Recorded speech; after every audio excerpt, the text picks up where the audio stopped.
Hi, everybody. Happy Monday. So it's noon. I think we'll go ahead and get started.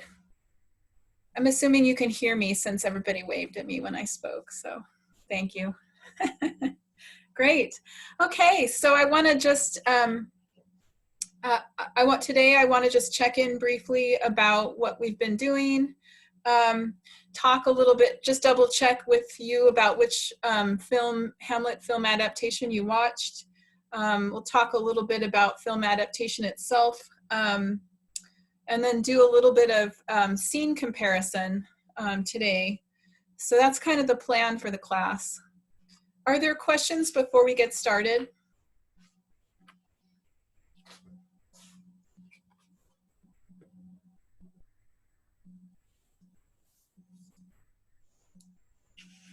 Great, okay.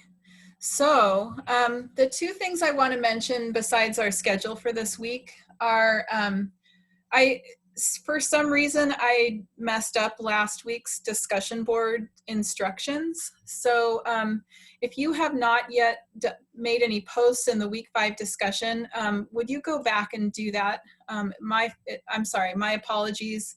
The schedule in our schedule materials indicated that everyone was supposed to post in week 5, and the discussion board had old language copied from another discussion board. So anyway, that's what happened. But I would like you to do a little bit of writing and discussing Hamlet, just because I think it'll aid with understanding. So I'd appreciate it if you wouldn't mind going back and picking that up. The other thing I want to mention is I'm about halfway through scoring paper 1, and it's looking, I mean, folks, you're doing a great job. I'm enjoying reading the revisions. Thanks for working on analysis in particular. So I've been really glad to see that. I expect to, let's see what happens. I expect to finish the scoring hopefully this afternoon, because I would like to have those papers scored and move on to some other things. But you can revise. So it's like, at this point, it's like, let's make a deal. You have some points. You don't like the points you have, you can revise to get some more points. Just use the feedback that I provide.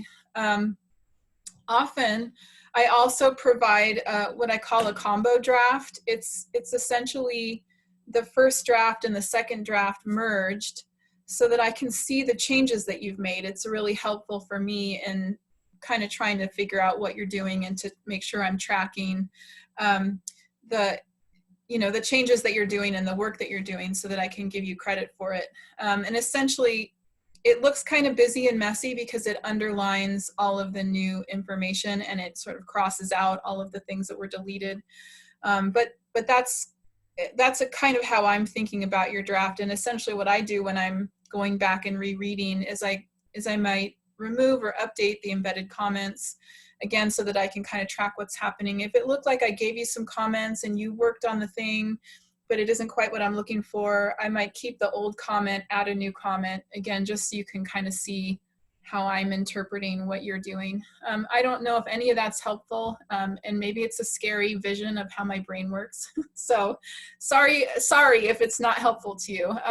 Hopefully the comments in the rubric are more helpful perhaps than that little bit of information. Are there questions or comments about any of those things?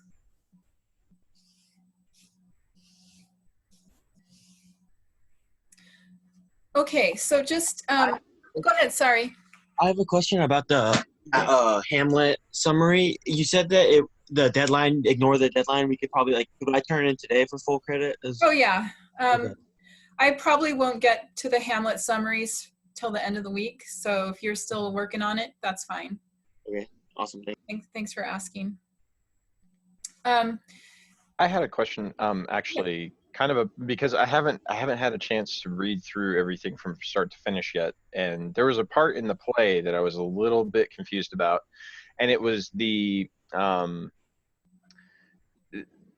Laertes. When he comes back, he's really upset with Hamlet. He believes that basically he's to blame for Ophelia's death, but I was trying to figure out what the connection there was. Whether I think the insinuation is that he blames him because Hamlet appears mad. He appears as this character who's completely fallen into psychosis, and that he's corrupted somehow. He's corrupted Ophelia, and she died of her own, her own madness. So I wonder if that's the reason why he blames her, but I couldn't quite parse that out from what was said in the play and the Mel Gibson version is what I watched. So it was a little vague as far as like what exactly happened there between that exchange.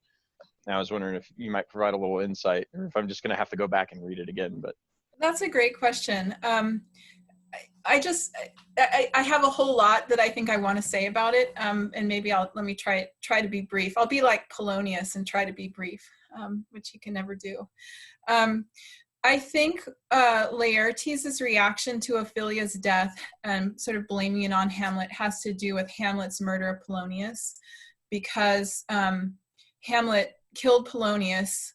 Laertes imagines that was a contributing factor to Ophelia's madness, and therefore Hamlet's also okay, with that. That makes a little more sense to me now.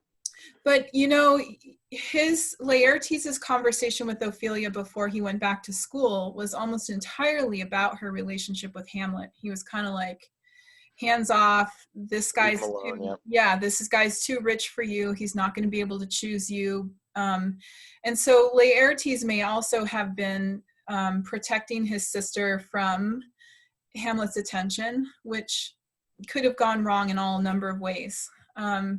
And depending on how crazy you think Hamlet is, or which of the lines are crazy lines and which of the lines are the sane lines, you can make a decision about Hamlet, whether Hamlet really cared about Ophelia or not. I think there's a lot of evidence that he did, and that her father's influence on her made her appear not to like him anymore. Maybe he got hurt, especially at this time when he's trying to deal with the disruption in his family. He may also have been very worried about her knowing what he was about to do. Like, he's about to either commit loyalty to his father or commit treason to the current king. And when he says, "Get thee to a nunnery," he may absolutely mean that not crazy talk, but this is the only place where a woman he loves would be safe from what's about to happen. So I think there's a lot of really interesting complexity in that generation's interaction, right? Laertes and Hamlet were friends, and Ophelia, of course, was beloved by both of them. And then there's also the other influence of the other generation, right? So Claudius, when Laertes comes back and Laertes is really angry and challenges Claudius, Claudius has a nice conversation with him where he pretty much says, let's plan to take down Hamlet. So there may also be this sort of influence from Claudius that fuels Laertes' anger toward Hamlet.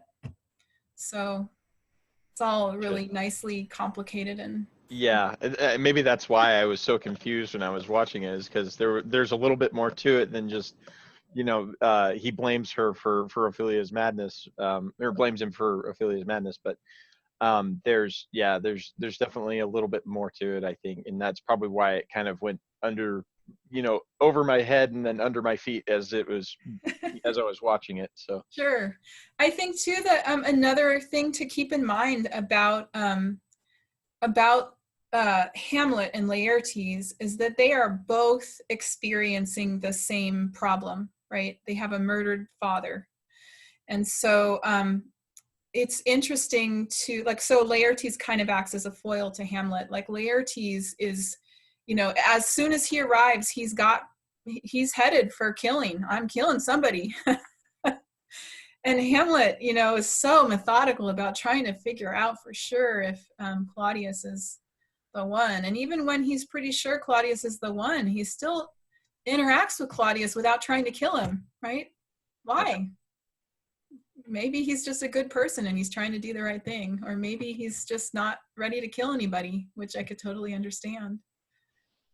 Yeah. That helps a lot, Nancy. Thank you. Yeah, my pleasure.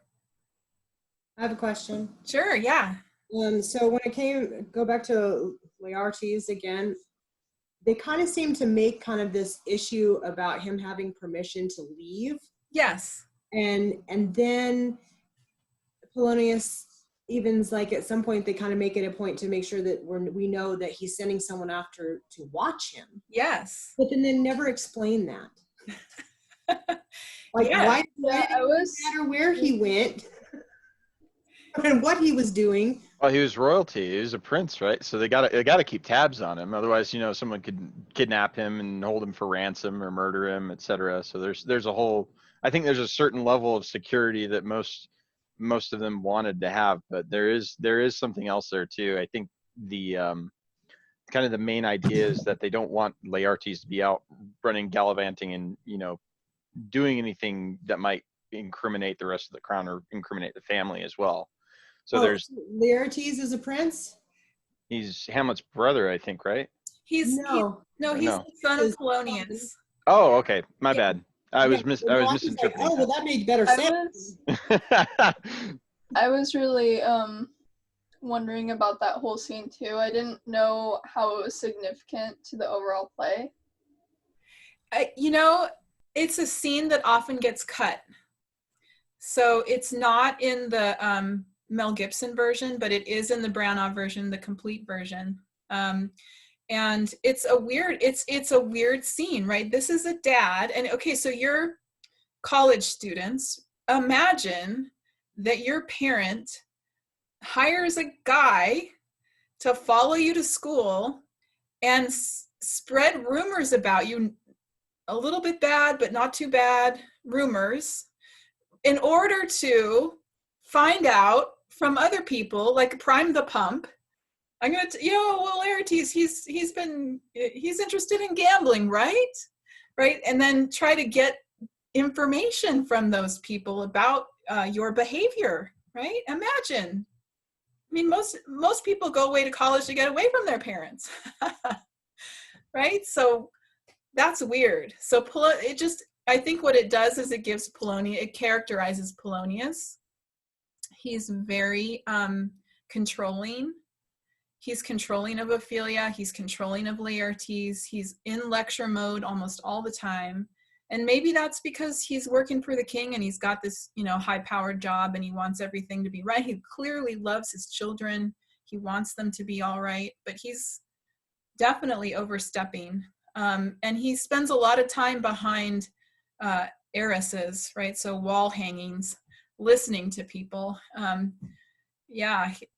I don't know. He does seem very meddlesome. He's meddlesome. And Hamlet spends quite a lot of time mocking him. I imagine that he must have been perhaps a tutor to Hamlet at some point, and so Hamlet has this little relationship with him where he mocks him. And again, that was part of the madness too. By the time he interacts with Polonius, he's already pretending to be mad. So I gotta say, my favorite scene out of the Mel Gibson version of the play was when he's talking to Polonius with his boot off, sitting up on the top of the shelf, and he's reading something.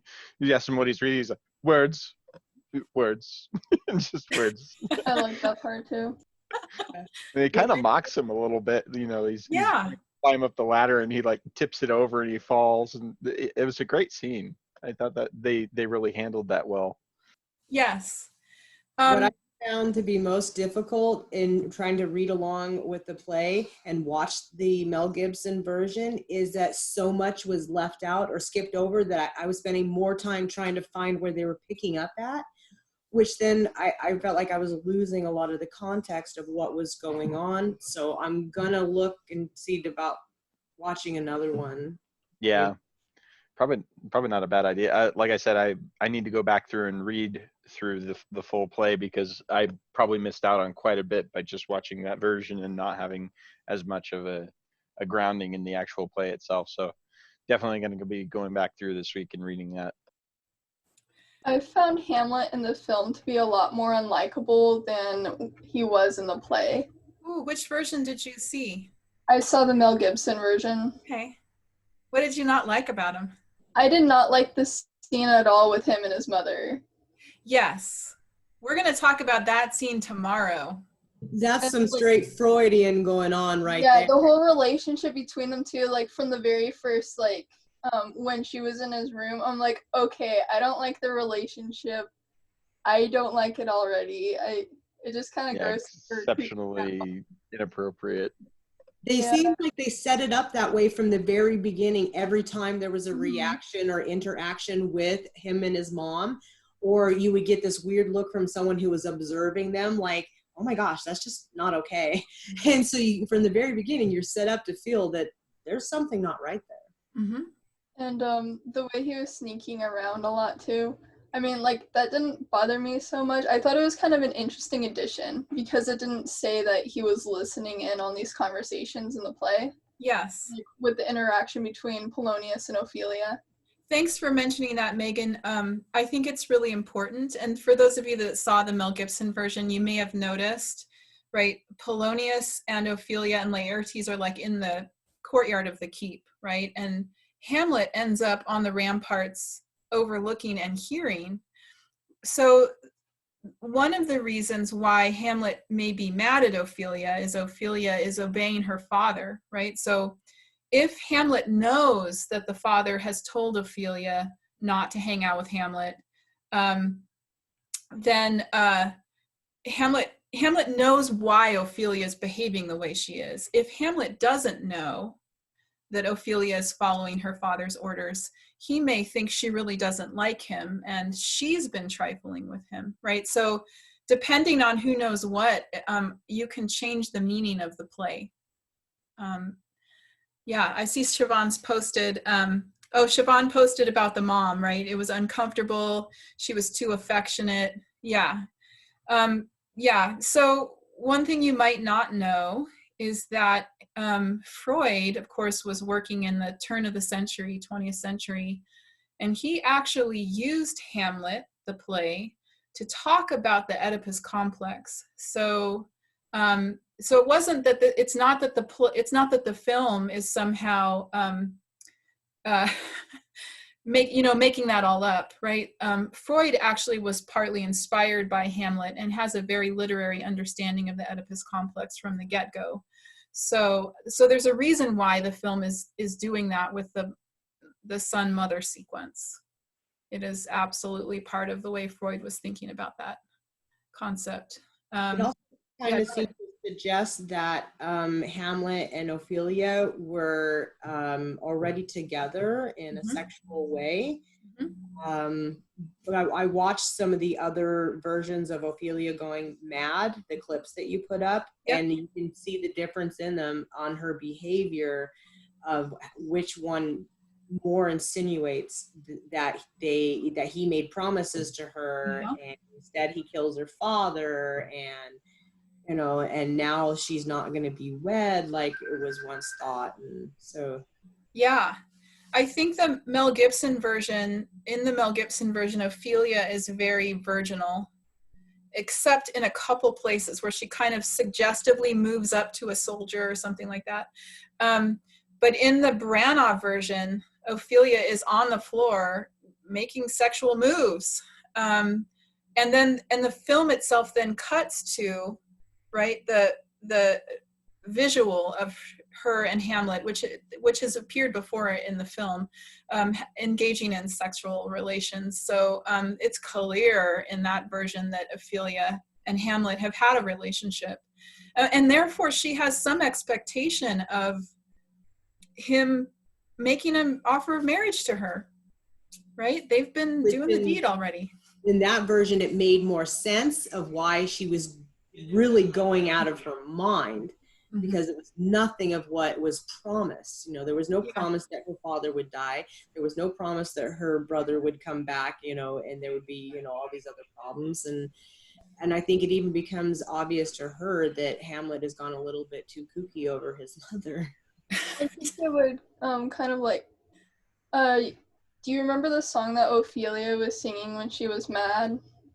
Like he said that he would have married me if thou hadst not come to my bed, or something like that. Yes. That's the one piece, I think, that's the one bit of textual evidence we have that indicates that, I mean, she could just be singing this song that has to do with romance, and maybe there's never been sex. Okay. But if we really think that every part of the play is important, then maybe those words are important, right? That maybe the song she picks to sing is one that actually references sexual intercourse, because yeah, she's been having it. So great. Oh my gosh, I'm so glad this conversation is just so much richer because all of your thinking about the film versions. So what I want to do next, if you don't mind, is know who watched which film. So I'm going to go, if you would go, let me see if I can figure out how to do this. If you would go click on participants, I think that brings up a list of people. And then if you watched the Mel Gibson version, would you click yes? And let me just see how many we have there. 1, 2, 3, 4, 5, 6, 7, 8, 9, 10, 11, 12. Okay, yeah, so it looks like probably more than half of the people saw the Mel Gibson version. If you watched the Branagh version, would you click no?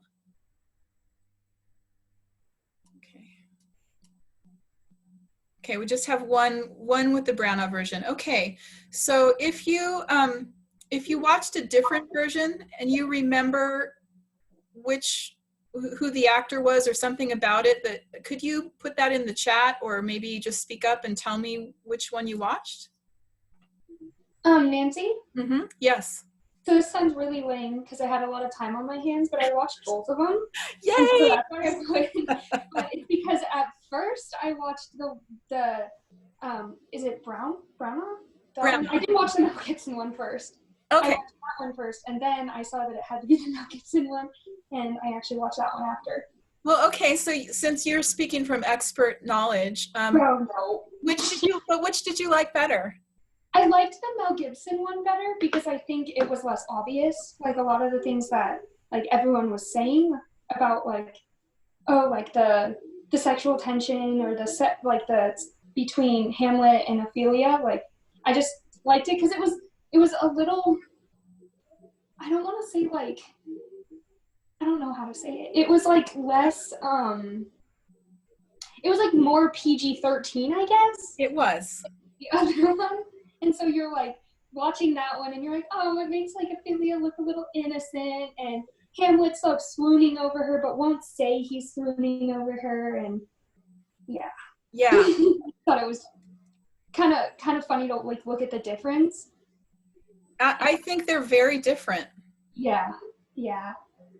And like I also kind of liked that it made you like guess or ask so many questions about like the different relationships between people. But like I will say, I did not like the relationship between Hamlet and his mom at all. I agree with everyone. I hated that. I think it's supposed to be that way. Like the moment that the first time they kissed on the lips, I was like, Yeah, alarm bells went off. I tried to justify it. I was like, oh, they did that back in the day, but I don't know that. I just wanted to make it seem less weird. And like my boyfriend was watching with me, and then when he saw that, he got up and left. He was like, "That's weird." Oh, sorry. He's like, I guess I'll just go play video games. Right. Like, okay. I'm out. I was like, I don't blame you one bit. Now that I'm thinking about it, I'm finding some kind of irony within that relationship, because Hamlet is angry about his mother marrying uncle and like the whole incestuous marriage. Yeah, so I think I posted this in the discussion board, but it would have been seen as incestuous for the uncle to marry the mother, right? Because man and wife religiously become one flesh, and therefore his brother would be her brother, right? So there's a reason why Claudius spends kind of a lot of time apologizing for having married this woman, because yeah, it's a problem, and it's a problem not only in the speed, but in the relationship between the two. Yeah, so maybe there's weirdness. I don't know. Something's that wrong aside in the as state well, of Denmark. I mean, after it's revealed that that he is indeed, well, you know, by way of his father's ghost, that his father was killed by the uncle. That there's a distinct hatred for him from Hamlet. So Hamlet has this distinct hatred for his uncle, and the fact that his mother remarried so quickly after his uncle killed him, it just like adds insult to injury how quickly that relationship progressed. And I think it was said many times, you know, he talked about how, you know, the feast at the funeral preceded the marriage, and basically how like the food from one went to the other. It was that fast. Yeah. And so I think a lot of that comes into how he feels about his mother in that respect, in that, you know, I think in a lot of ways he's chastising her for moving on so fast. And not only that, but he's jabbing at her with those kind of close emotional responses by trying to say, basically, you're no good. You've over sexualized yourself, and this is not the way that you should be. He's trying to force her to hold to those societal norms, I think. Yeah, absolutely. Yeah, I mean, you could imagine that he's speaking to her from a religious perspective, right? Your soul is at risk because you're hanging out with the wrong guy. So he's definitely angry at her and worried about her and wants her to stop doing what she's doing. Yeah, and I think a lot of what he does is almost like he's trying to, you know, call his mother out for moving on so fast, I guess. But yeah, almost like he's jabbing at her and calling her a whore, especially in the scene with the bedroom where, you know, he's doing that. But it's just, I think that's what he's getting at. He's trying to say that there was a period of mourning that should have happened between losing his father and marrying the uncle, but that period did not happen. It just went one right to the other. Yep. That would have been bad. Something I thought was interesting too is like right after the uncomfortable scene, he goes on to tell her basically like what I thought was, you're old and you shouldn't have sexual feelings anymore. Yeah. I just thought that was so weird. Like, I was like, hold up now. Like, just because she's old doesn't mean she can't feel this way anymore. I just thought that was so strange. But, He was basically saying you have no excuse, right? A young person who's got biological urges might be excused in the circumstance, but not people like you. Wasn't it kind of a traditional thing that after the king died, the queen mother was to become some type of nun of some sorts and become chaste, and she just wasn't queen in that sense anymore. So that didn't make sense to me anyways. One, in that time it was considered incestuous. Hamlet was actually supposed to be the one who inherited the throne. So if everyone would have seen it as incestuous, how in the world did the whole court and everybody else just be like, go along with it? Because if you oppose the king, you have some problems to deal with, usually the king's men, etc. Yeah, so the power move. And we've I think in looking at Richard III, right, we have another example, another window onto this kind of political dynamic that's happening in the court. The throne should have passed from father to son. So from the get-go, and there's lines in there that Hamlet speaks that have to do with, I think, expectations or something like that, right? So election, I think, is the word he uses, right?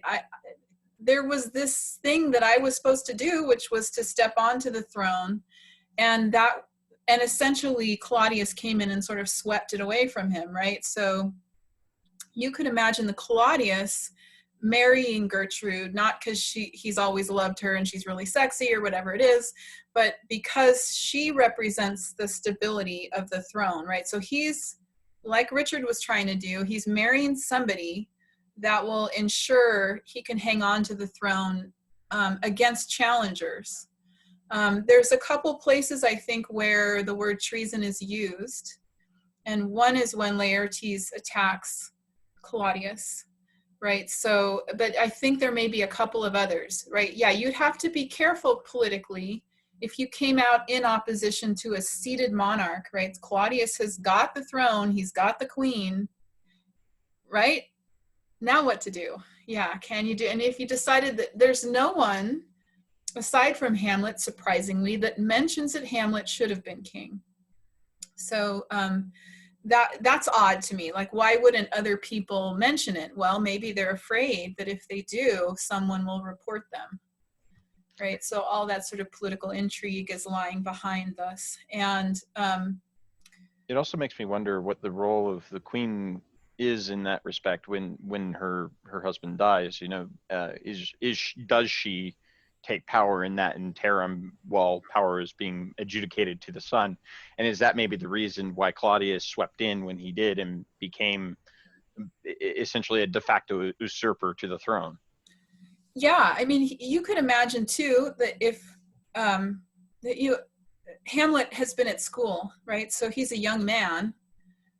He may not have been considered at his majority, right? So he may have been in the position to have a sort of Lord Protector in the way that the young prince was in Richard III. I always find that many actors look too, like, I think even Mel Gibson looks too old, but Branagh definitely looks too old to be Hamlet, right? Hamlet would have been late teens, early 20s, and most guys that play him look older than that.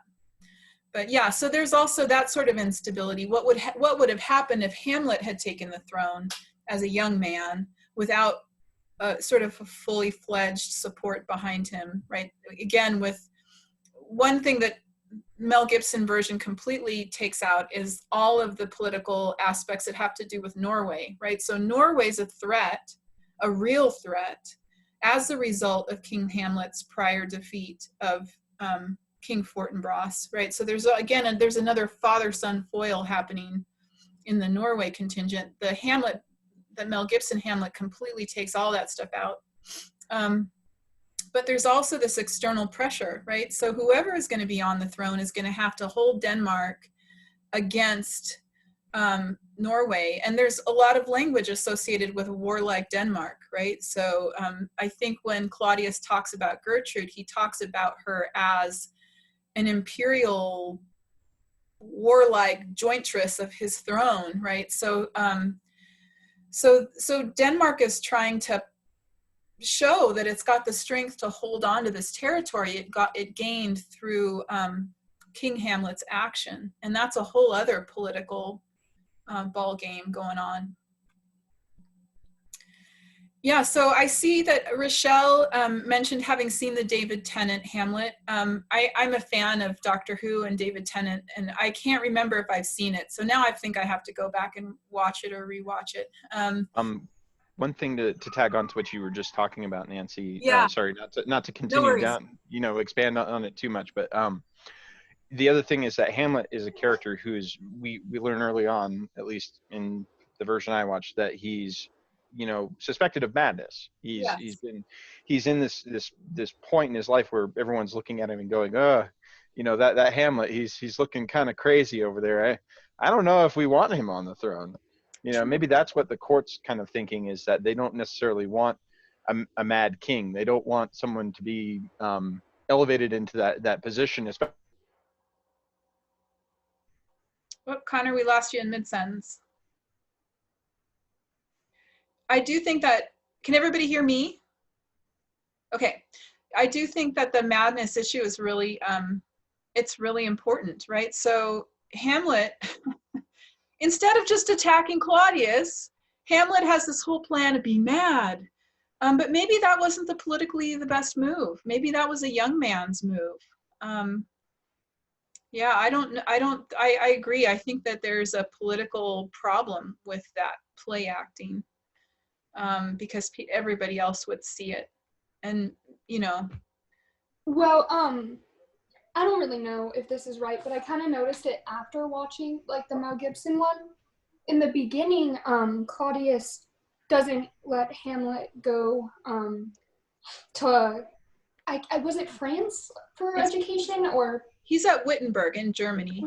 oh, Germany, somewhere. I got them mixed up, but he wouldn't let him go to school because I feel like he felt like sorry, I guess, for him because he thought that he was seeing his dad or whatever. And like then towards the end, he sends him to England because he's going mad. But if you thought he was going mad, why would you keep him there? So Hamlet is a risk to Claudius. Mm-hmm. And I mean, imagine that Hamlet went out of Denmark. Hamlet could come back with an army. Right. So there's a reason why Claudius is keeping him at home, and it doesn't, it may have to do with the fact that he cares about him. Maybe he really cares about him, and he just, Claudius is in a bad position that he caused all by himself. But he also may see Hamlet as a challenge, right? He's named Hamlet as his successor, so it's clear that he means the throne. Like he doesn't expect perhaps to have children with Gertrude, so he means the throne to go to Hamlet. But Hamlet has to wait.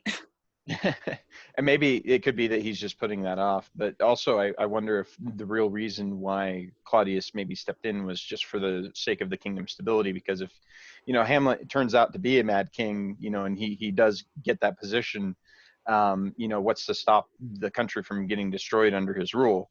Especially when there's all these other countries surrounding him that are, encroaching and, posing a threat. It becomes a question of, what's more important, Hamlet getting the throne or the stability of the kingdom and the assurance that things are going to continue? Yeah. So Claudius may have made his move. I mean, if I think the depiction of King Hamlet in the flashback sequences in the Branagh version suggests that perhaps he was ill. And so there may have been another political reason for Claudius to take the throne besides, I don't know, lust for power or sex or whatever it is. So if King Hamlet was weakened, and Claudius thought he could handle the pressure, the political pressure, maybe that was part of why he made the move he did. Yeah, and it would have been, again, a weakness if Hamlet had been exhibiting madness prior to that moment. And it could be that the whole idea to bequeath it to Hamlet after he has been king or after he passes is more of a kicking the can down the road type of a thing. He's just trying to dismiss Hamlet for now until, we'll cross that bridge when we come to it. Absolutely. Well, let me do something else. Let me add another wrinkle. I'm thinking again about Gertrude and Gertrude's position of power, right? So Claudius marries Gertrude to solidify his claim to the throne, and maybe because he's always liked her. Okay, if that's true. But also, so oftentimes women, when they were married, were very young, right? So it's possible that Gertrude, also that the actors playing Gertrude are also too old for that role. So Gertrude may have been married as young as 15, which may mean that, she's 15 years older than her son, right? So it could be that Gertrude is still capable of having children, right? So again, there's also that wrinkle that's never really mentioned in the play that has to do with Gertrude and her ability to bear children. Just something else to think about. So I'm also seeing that Keegan said he saw that Bruce Ramsey directed one, and Keegan, do you remember who played Hamlet in that one? Because I don't remember Bruce Ramsey's name as a director. I've never heard of the actor before, so I thought putting the director would be better. Okay. But it's Peter Wingfield. Oh, yeah, I don't know that one either. I'll have to look for that one. Did you like it? It was okay. Okay. It was a little weird. It had like Hamlet and Ophelia together. Oh, okay. in the beginning. Yeah, Okay. and there was We just got that out of the way. Let's make sure people know what's going on. It looks like it was released in 2011. Oh, yeah. It's kind of It's a fairly new. yeah. It almost, judging by the cover, it almost looks like it's a modern representation of Hamlet. Yeah, it says post World War II London. Oh, It's all in one like big mansion. There's no like courtyard. It's all in one mansion. interesting. Really. Oh, Cool. I got to see it. Now I got homework. Yeah, it's weird how they play out different things though. Like when they do the play, there's not a bunch of actors. It's just Hamlet doing it. Oh, really? Yeah, and then his friend Horatio helps him. Okay. Yeah, so it's just those two doing like kind of like miming things, like Okay. always tired, always sleeping, and then his friend Horatio dumps like poison in his ear. Okay, that is so cool. And so there's a kind of mirroring of Hamlet to his father in that.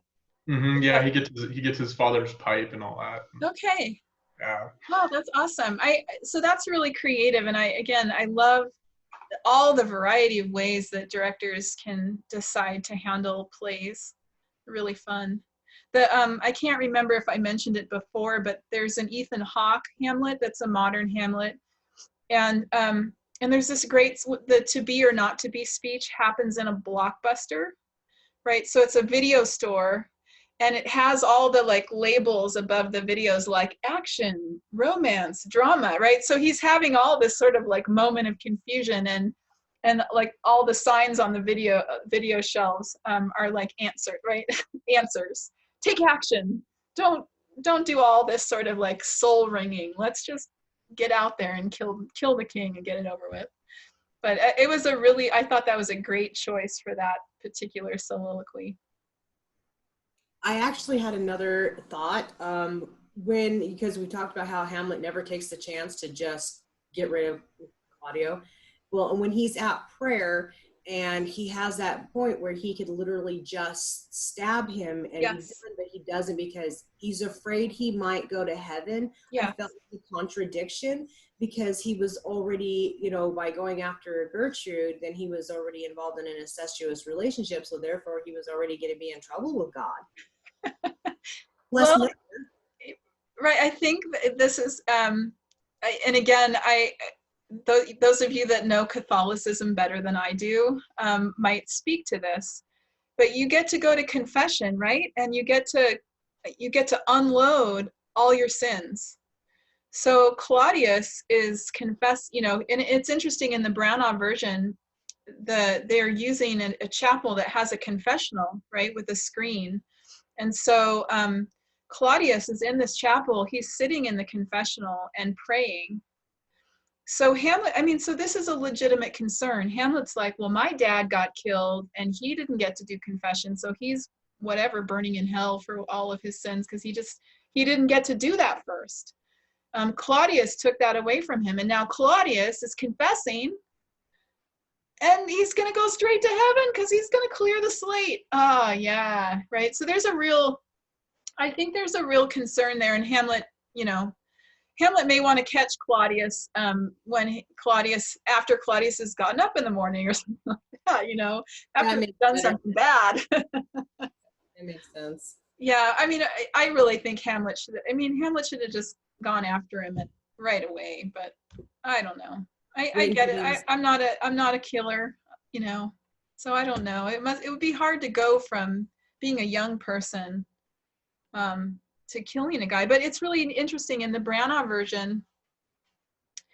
So because the Norway scenario is part of the film, there's a lot of martial imagery in the Branagh film. There are moments where fencing classes are taking place in the background of some dialogue. In one place, Hamlet and Horatio walk through an armory, right? So lots of weapons, guns and swords and so forth. And then when there's a moment when Hamlet has a soliloquy and he's in this sort of winter white landscape and there's an advancing army, right? So, Norway, Fortinbras is marching an army to Poland, right? He's pretending to take this army through Denmark to get to Poland. And so this backdrop of white landscape with these lines of soldiers, and Hamlet's having his moment. He's kind of like, you know, and he's himself is a warrior, right? He's a trained fencer. So he's like, I've been worrying about killing one guy, and this army is going to go and they're going to lose 20,000 people. What's the matter with me, right? I got to get my act together. So, you know, it makes me wonder too, at what point in the play it is that Claudius makes the decision to finally, you know, do away with Hamlet, you know, by the wine, et cetera, at the end of the play. Because there is a question of his own personal, you know, where he sits with God, and obviously murder in Catholicism is wrong. He knows this, and he's already perpetrated it once and gone through confession for it. So I wonder if maybe what he's thinking is, oh well, you know, if I do end up killing Hamlet, I'll just go to confession again and get rid of my sin yet again, and everything will be fine after that. And so you do kind of get the sense that maybe Claudius is accepts a certain amount of murder as accepted, like, and just that's okay because, you know, the ends justifies the means in this case. But yeah, it makes me really wonder, you know, I mean, and that's kind of where the tragedy comes into the film and the play as well, is when Claudius tries to kill Hamlet, you know, through that subversion of the wine, and the queen goes and drinks the cup and ends up dying. But it's it's an interesting thing that, like, basically all of this subterfuge and murder occurs, and then everyone at the end of the play, basically, who is in any kind of position of authority, ends up dead. Like, so I have two things I want to say in response to that. The first of which is that when Claudius is in the chapel talking to God, one of the things he says to himself is, how can I confess this sin, this great crime, when I'm still in possession of the rewards, right? So, he's clearly having some kind of religious crisis, because he doesn't want to give up the throne. He doesn't want to give up the queen. He doesn't want to. So is he really can he really confess if he's still enjoying the fruits of this, you know, evil action? So let's take this the other direction, right? Hamlet could have killed him right there. And if Claudius is right that maybe he can't be forgiven because he's still doing the bad stuff, then maybe Hamlet could have killed him, and then it would have been fine because he would have gone to hell, and that would have been a happy ending. But there's another piece of this too that I want to connect with. I almost want to say with Arthurian legends and with sort of archetypal ideas of kingship, right? So the connection between the king and the land, right? So that the king is healthy, the land is healthy, and there's this sort of symbiotic relationship between the two. And there's a sense that when King Hamlet was king, that there was the nation of Denmark was strong enough to defeat Norway, and there might even be a sense that, well, God was on their side, right? Because they were able to do that. And but now the king is flawed, and he's perpetually sinning. And so there's something wrong when the sort of line what's rotten in the state of Denmark, right? There is something rotten in the state of Denmark, and that's the fact that there's a murderer on the throne. And so absolutely everything in the nation is going to go wrong because the king is already the sort of bad seed of the apple, right? So I think that's part of the reason why it's so bloody in the end. There's no way to recover from that. Treason, you could kill the king, okay, great, but then you'd have to build back up the sort of health of the king and the health of the land altogether.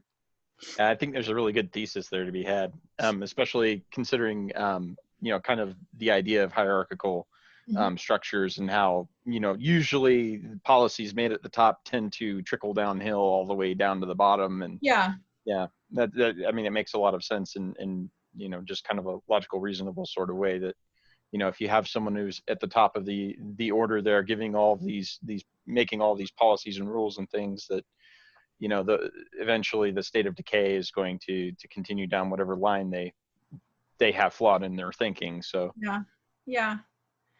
Thank you. Yeah, I think that's right. Well, I want to mention also that Megan Phillips had posted that she said she doesn't think there was a time in the play that Claudius genuinely cared about Hamlet, right? So maybe all of Claudius's. I said that I think that there was a time that Claudius did genuinely care for Oh, there him. was. So like as an uncle, he had a nephew. They had a relationship. And he cared at some point about him. Maybe still cares about him. There were several times in the play that made me believe that. Mm-hmm.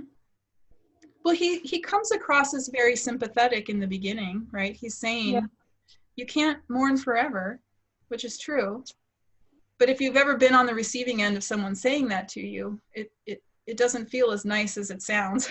It always kind of seemed like his caring came from the aspect of Gertrude. Like his concern was Gertrude's feelings and her behavior, and because she was so affected by Hamlet, she was so in love with her son that that in a way there was like he needed to appease Gertrude, so he needed to be a good now father, uncle father. Like he just cared about, you know, him being safe at going to school, about who he hung out with, he's married, you know, his intentions towards marriage, because this maybe be it. We put Hamlet and Ophelia together and maybe his troubles will go away, you know. So it always seemed like he was just trying to make sure that Gertrude was happy. I think go ahead, Megan. I think that the king could have easily done away with Hamlet at some places, and he chose not to, which made me believe that he did care for him. Like, he could have sent Hamlet to Wittenberg and maybe barred him from coming back, for example. He could have exiled him. He could have sent a murderer there to kill him. And no one would have suspected him at a distance doing that. Yeah, those are good points. Well, I'm watching the clock, and I just want to say thank you. That was so fun. It was like being in a real classroom with real students. You know, like when the teacher comes in with the whole plan of what we're going to do today, and the students start having a conversation and just totally derails everything, which is brilliant. It's so fun as a teacher when that happens, because it means that you're already doing what you should be doing as students, which is engaging with the material. And I should just sit back and shut up and let you do it. So that's what we did today. So we will meet tomorrow, and we'll talk about the psychoanalytic stuff. So we'll get our Freud on tomorrow in class. And then we'll talk on Thursday. We'll do some synthesis work on Thursday. So that's kind of the plan. There is no Zoom scheduled for Friday. And there is one post that I want you to do this week, which has to do with the scene comparisons we were going to talk about. We can easily just talk about them on the discussion board. That's not a problem. Or we can come back to them at some point this week. But that's the plan. So are there questions or comments before we take off? Maybe just one final comment in relation to the play itself, and because we were talking a lot about Claudius. And if anyone's looking for a thesis for the next paper, this might be a good one to think on, is the comparison between Claudius and Richard III. Because, you know, the question is whether or not Claudius is actually a tyrant, and we don't really get a lot of context as far as how the people really see him, or how, if he is oppressing people during the play. But you know, there is a certain sense of you know, he is an usurper, or he stepped into this position, you know, that people were expecting it to go another way. So in a way, he does kind of place himself in the same way that Richard does. And not only that, but there's the considerations that Richard killed his nephews. Yes. In the Tower. And so, you know, the fact that he tries to kill Hamlet is yet another maybe piece of evidence that shows the character of Claudius as a bit of a tyrant. Yeah. So I think that there's a good comparison to make between those two plays, and especially considering that Shakespeare's the author of both. I think, you know, there's a lot of similarities between Richard III and Claudius, and I think that could be really serve to have some expanding on. But just an extra comment. That's awesome. I agree. Yeah. Good. Thank you. Okay, so I will see you tomorrow. Have a great afternoon. Bye. Have a good day. Have a good day. I had a short, interesting discussion with my uncle last night. Oh, yeah. He was going to become a teacher in history, and the name Gloucester was mentioned on the television, and I brought up Richard III with him, and kind of talked about that a little bit, and talked Was he about how impressed? Huh? Was he impressed? Maybe a little, I don't know.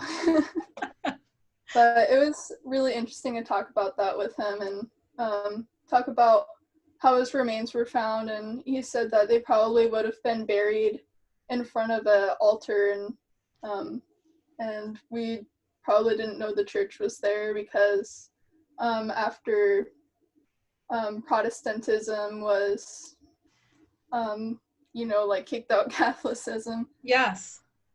Yeah. Yeah, so it ended up like under a parking garage or parking lot, something like that. Yeah. Yeah, I can see that. I really like to think about the history as having those kind of almost geological layers, right? So there was Yeah. something underneath, and then the next generation put something on top, put something on top, put something on top. We decided then to excavate, and suddenly there's history right in front of us. Pretty amazing. Yeah. Yeah, very cool. Well, that's cool. I almost want to say that anyone who can pronounce Gloucester correctly is impressive to me. It looks like it should be something else. Yeah, they pronounce it differently on the television. Oh, how did they pronounce it? Gloucester, I think, Oh. something like that. I don't know that that's right. I think you had it right when you said it the first time. But very cool. Well, that's really cool. And I almost want to say one reason why we teach Shakespeare is because there's kind of like an ongoing cultural conversation around him that it's good to be ready for, as a human being in the world. So yeah. That just happened. That's cool. We talked a little bit too about the warring of the churches. Mm-hmm. And I guess that's something that I never really thought about. Like the Protestant churches would like torch the Catholic churches and vice versa, and that's probably why the church wasn't standing anymore, and we didn't know that that was holy ground, and so we put a parking lot on it. Sure. Well, if you think about it, right, the Catholic churches had a lot of money. They had a lot of property. They had a lot of stuff. And so when Henry VIII, changed, right, made himself the leader of the Church of England, basically the nation just took all of that property back and gave it to Mm-hmm. Protestants, which would have been amazingly difficult for especially for wealthy priests used to having their way and having lots of power. It's interesting too is that those rivalries are still very much in play even today. If you go to Northern and Southern Ireland, for example, the Northern Irish and the Southern Irish are completely two different people, and they kind of hate each other in a lot of respects. Like they don't like Northern Irelanders coming down and visiting and hanging out in Southern Ireland, and vice versa. My dad actually went there and visited for God, I think it was like 3 weeks or something like that. And he said it was really interesting, like traveling between the two and seeing the differences in kind of how people talked and did business and that sort of thing. But I guess Protestantism versus Catholicism is still very, very much alive in Ireland. And I think to a certain extent, even in England, just because there's a lot of animosity on both sides of that whole thing. But yeah. It was interesting. Yeah, I think that they have, especially with the complexity brought on by the European Union and Britain getting out of it. It just makes more conversation between Northern Ireland and the Republic of Ireland around what does it mean to be an island and what are our common interests, and is religion still the problem, right? If Northern Ireland became part of the Republic of Ireland, the Protestant population would be in the minority, and would that be a problem for them? Would the bad blood and the centuries of violence be a problem? Maybe it would be better than being sort of like redheaded stepchild to Britain. I think a lot of it is just it's exactly what you're saying, just bad blood, things that historically people have been brought up to dislike dislike each other for reasons that have basically just been passed on from generation to generation to generation. And it's not anything that happened to the newest generation of any of those folks, but it's definitely still alive culturally. And Absolutely. I think that's the hardest thing to break, is just the cultural the cultural war between those two people. And when one side embraces, like you said, the European Union, and the other side says, we don't like that, there's definitely some problems there, not only culturally and religiously, but also politically. So Yeah. it creates, and economically. yeah, and economically, because you do have a lot of poor Irish who kind of, I think it is the southern part of the Isles that is much poorer, and usually those are kind of the the places where you would go into a village and find a lot of small pubs and things, and people aren't nearly as well off, I think, as some of the northern cities and such. But yeah, it's a tough problem. It's interesting, very interesting to discuss. I agree, and it's I want to say living history, right? It's Yep. ongoing. Yep. Yeah. Well, thank you. That was awesome. I just I love having these conversations, and I feel like we do it more often when we're in a face-to-face classroom, just kind of lingering after the fact. But yeah. Well, you take it easy, and I got to go and take care of some bills and things. So life. Have a good one. Yeah. You too. I hate adulting, but I have to. I'm with you on that one. All right. Take care. Take care. Have a good day. Have a good day, Megan. Bye, Garrett, if you're still there.